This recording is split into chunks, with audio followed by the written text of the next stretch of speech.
El Papa Francisco ha muerto y ha habido muchas especulaciones sobre quién será el nuevo jefe de la Iglesia Católica. Ya hay 5 candidatos, pero si algo nos han enseñado los 6 cónclaves pasados es que las sorpresas están garantizadas. En este video vamos a buscar patrones en los últimos 65 años. Y sí, también vamos a ver algunas teorías conspirativas. Quédate hasta el final, porque entender el pasado puede ser la clave para predecir el futuro del Vaticano. Empecemos con los 5 candidatos que según este video tienen más probabilidades de recibir votos en el próximo cónclave. Difieren en edad, nacionalidad y postura ideológica. El número que aparece debajo de cada cara representa su edad, todos entre 60 y 70 años. La bandera al lado de su edad indica su origen. Este año hay 3 italianos entre los candidatos, además de un filipino y un húngaro. Y después tenemos su inclinación ideológica, lo cual es bastante subjetivo. Estos van desde liberal a ligeramente liberal, moderado, ligeramente conservador y conservador, como en este caso, el amigo Erdó. Ahora retrocedamos 67 años para ver la situación en 1958. Este fue el primer cónclave después de la Segunda Guerra Mundial,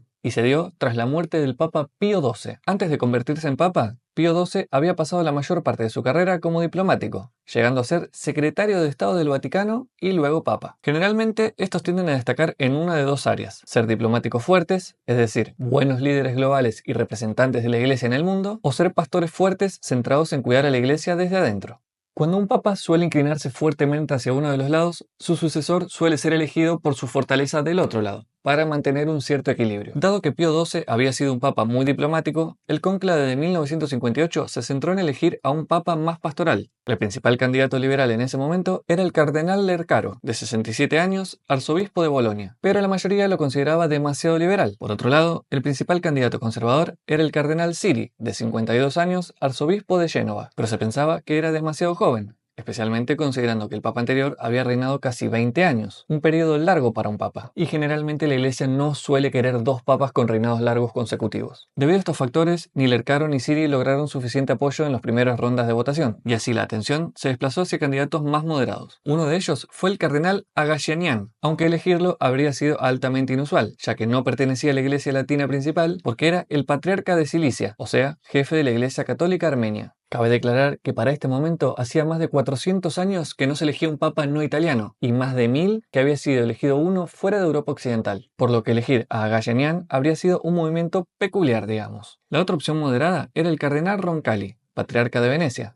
Era ya mayor, lo que significaba que probablemente no sería papa por mucho tiempo. Eventualmente la balanza se inclinó hacia su lado y logró superar la marca de 2/3, momento en el que se declara un ganador. Así, Roncalli se convirtió en el Papa Juan XXIII, conocido a posteriori como el Papa Bueno, tan bueno como vos si me seguís ahora mismo. Aunque reinó menos de 5 años, su papado resultó ser muy trascendental, ya que él fue quien inició el Concilio Vaticano II, el que buscaba modernizar la Iglesia Católica. Pero hay un último punto a destacar sobre el cónclave de 1958. Mucho tiempo después, en la década de 1980, surgió una teoría conspirativa sobre esta elección papal. Hasta el día de hoy, algunos católicos muy conservadores creen que el cardenal Siri en realidad fue elegido entre las primeras rondas, pero fue fuertemente presionado para rechazar el cargo. Por lo tanto, creen que todos los papas desde 1958 han sido ilegítimos, y a este grupo se les llama sedevacantistas, del latín sede vacante, que significa la silla está vacía. A esta teoría contribuyó el hecho que a principios del cónclave el humo de la chimenea de la Capilla Sixtina pareció ser blanco por un momento, lo que indicaría que se había elegido un papa, pero luego cambió a negro, señalando que la votación continuaría. La explicación oficial fue que los que prendieron el fuego tuvieron problemas para manejar la paja mojada que se solía utilizar para prender el humo negro. Hoy en día se utilizan ciertos productos químicos para evitar este tipo de problemitas, como vimos en el video anterior que se los dejo por ahí arriba o abajo. En el cónclave de 1963, los principales candidatos eran prácticamente los mismos que 5 años antes, con la obvia obsesión de Roncalli que ella había tocado el arpa.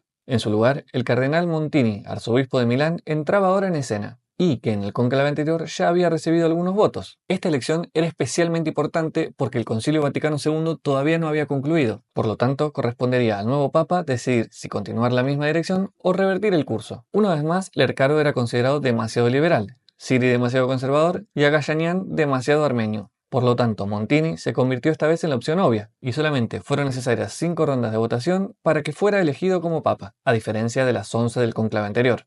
Escogió el nombre de Pablo VI y, como era de esperarse, completó la labor del Concilio Vaticano II. Al ser más joven que su predecesor, su papado duró poco más de 15 años, lo que llevó a que el siguiente cónclave se celebrara en 1978. Para entonces, tanto Lercaro como Agashanian habían fallecido. Sin embargo, el cardenal Siri, el principal representante del ala conservadora, seguía presente, y de hecho obtuvo la mayoría de los votos en la primera ronda. Aún así, el favorito de ese año era el candidato liberal, quien había sido estrecho aliado de Pablo VI. A diferencia de los dos papas anteriores, que eran más pastorales, Benelli era más diplomático, por lo que habría representado un cambio interesante. En ese momento ocupaba el cargo de jefe de la oficina para el diálogo interreligioso, pero como ya era habitual, se produjo un estancamiento entre quien quería que ganara el liberal y quienes preferían al conservador. En este contexto, el candidato de consenso fue el cardenal Luciani, patriarca de Venecia, quien terminó siendo elegido y en honor a sus dos predecesores eligió el nombre de Juan Pablo. Sin embargo, el Papa Juan Pablo I reinó solo durante 33 días, ya que murió inesperadamente mientras dormía víctima de un infarto. Esto, por supuesto, dio pie a todo tipo de teorías conspirativas. En ese momento se sabía que había corrupción en el Banco del Vaticano, un escándalo que saldría a la luz un par de años después, por lo que algunos creen que fue asesinado para evitar que se revelara esa corrupción antes.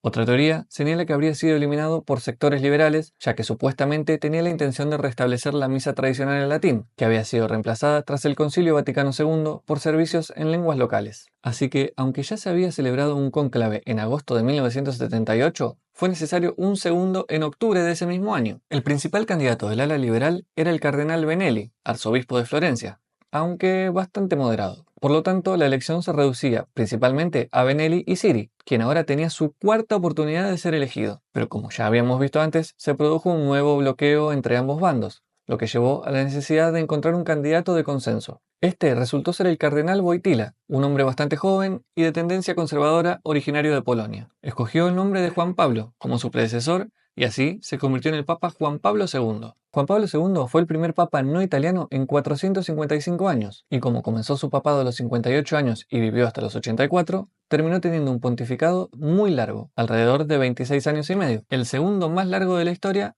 o el tercero si se cuenta al apóstol Pedro. Juan Pablo II murió en el 2005, así que el siguiente cónclave del que hablaremos es en este año. Hasta este momento, todos los cónclaves que fuimos repasando terminaron en la elección de un papa de consenso o uno sorpresa. Pero eso no fue lo que pasó en el 2005. En esa ocasión, el claro favorito era el cardenal Joseph Ratzinger, de Alemania, un teólogo muy influyente dentro de la burocracia vaticana, conocido como la Curia. Ninguno de los dos Juan Pablos había pertenecido a la Curia, así que se pensaba que ya era hora de tener un papa más administrativo. Además, como Juan Pablo II había tenido un pontificado tan largo, se creía conveniente elegir a un papa de transición, es decir, un viejo. Y Ratzinger tenía 78 años, así que encajaba bien. Y fue él quien finalmente se convirtió en el Papa Benedicto XVI.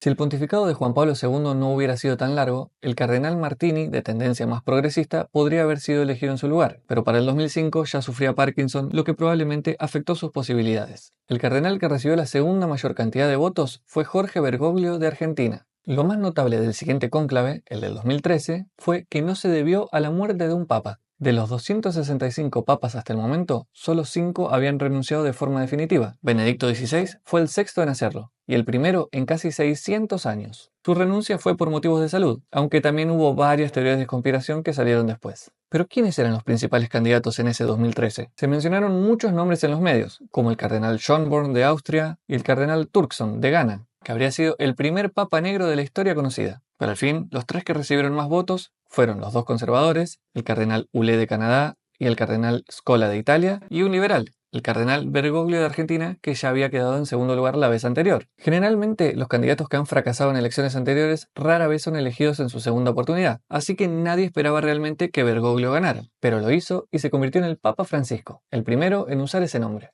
Francisco también fue el primer jesuita en ser papa, pero eligió el nombre en honor a San Francisco de Asís, fundador de los franciscanos y conocido por su servicio a los pobres. Francisco fue papa durante 12 años y se le consideró más progresista y más pastoral que su predecesor. Y así llegamos al cónclave de 2025 que está a punto de comenzar. Nuevamente se están mencionando muchos nombres papales en los medios. Entre los favoritos actuales hay 5 que destacan. Primero, el cardenal Matteo Zuppi, arzobispo de Bolonia. Luego, Luis Antonio Tagle, exarzobispo de Manila y ahora miembro de la Curia, y el cardenal Pietro Parolin, actual secretario de Estado del Vaticano, cargo considerado el segundo de mayor importancia solo detrás del Papa.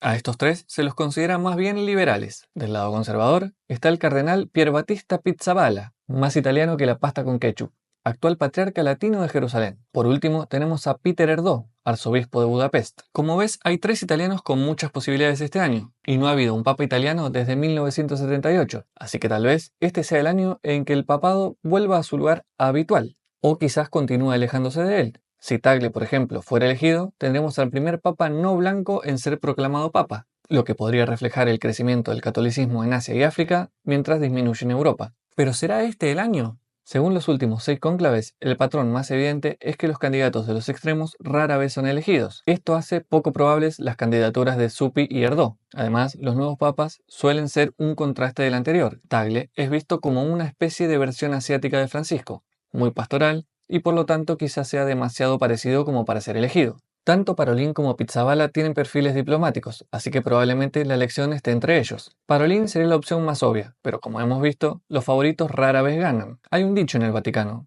si entras al cónclave como papa, saldrás como cardenal. Es decir, si Parolin no gana rápidamente por goleada y los votos se dividen, es posible que tengamos otro candidato de consenso. En ese caso, alguien como Pizzaballa podría emerger como el ganador sorpresa. Este tiene la ventaja de ser una cara nueva con experiencia en Medio Oriente, una región donde se necesita mucha diplomacia. La desventaja es que es relativamente joven, lo que podría significar un pontificado de 30 años, una propuesta arriesgada para el colegio cardenalicio. Seguime si te gustó el video y te dejo el original en la descripción.